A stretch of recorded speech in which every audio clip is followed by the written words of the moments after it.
സിമന്റിനെ കൂടി ഏറ്റെടുത്തതോടെ രാജ്യത്തെ സിമന്റ് രാജാവാകാനുള്ള ശ്രമത്തിൽ അദാനി. മേഖലയിൽ നിലവിൽ 2ാം സ്ഥാനത്താണ് അദാനി ഗ്രൂപ്പ്. ആദിത്യ ബിർള ഗ്രൂപ്പിന്റെ അൾട്രാടെക്കാണ് 1ാം സ്ഥാനത്ത്. 4 വർഷത്തിനുള്ളിൽ സിമന്റ് നിർമ്മാണ മേഖലയിൽ 1ാം സ്ഥാനത്തേക്ക് ഉയരുകയെന്ന ലക്ഷ്യവും കമ്പനിക്കുണ്ട്. 2028 ആകുമ്പോഴേക്കും രാജ്യത്ത് ആകെ നിർമ്മിക്കുന്ന സിമന്റിന്റെ 5-1 അദാനി കമ്പനികളിൽ നിന്നായേക്കാം. ഏറ്റെടുക്കലുകൾക്കും വിപുലീകരിക്കുന്നതിനുമായി 25,000 കോടി രൂപയാണ് കമ്പനി നീക്കിവച്ചിരിക്കുന്നതെന്നും റിപ്പോർട്ടുകളുണ്ട്. അതേസമയം അൾട്രാടെക്കിനും വിപുലീകരണ പദ്ധതികളുണ്ട്.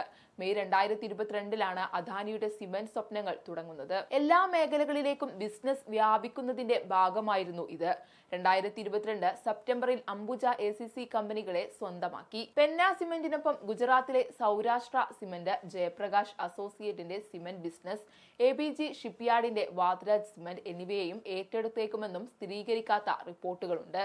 ഹൈദരാബാദ് ആസ്ഥാനമായ പെന്ന സിമന്റിനെ 10,422 കോടി രൂപയ്ക്കാണ് അദാനി സ്വന്തമാക്കിയത്.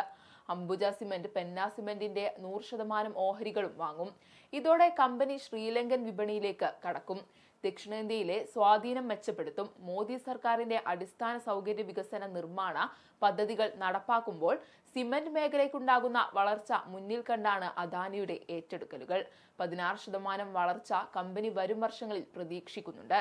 അംബുജയും ACCയും ഉൾപ്പെടുന്ന അദാനി സിമന്റ് രാജ്യത്താകെ 18 പ്ലാന്റുകളിലായി നിലവിൽ പ്രതിവർഷം 79 ദശലക്ഷം ടൺ സിമന്റ് ഉൽപ്പാദിക്കുന്നുണ്ട്. ഉൽപാദനം കൂട്ടാൻ കഴിഞ്ഞയിടെ അദാനി സാങ്കി ഇൻഡസ്ട്രീസ് ലിമിറ്റഡിനെയും മൈ ഹോം ഇൻഡസ്ട്രീസിന്റെ ഗ്രൈൻഡിംഗ് യൂണിറ്റിനെയും ഏറ്റെടുത്തിരുന്നു. 2028 140 ദശലക്ഷം ടൺ ഉൽപാദനമാണ് ലക്ഷ്യം. പെന്ന സിമന്റിനെ ഏറ്റെടുത്തതോടെ ആകെ ഉൽപാദനം 14 ദശലക്ഷം ടൺ കൂടി ഉയരും.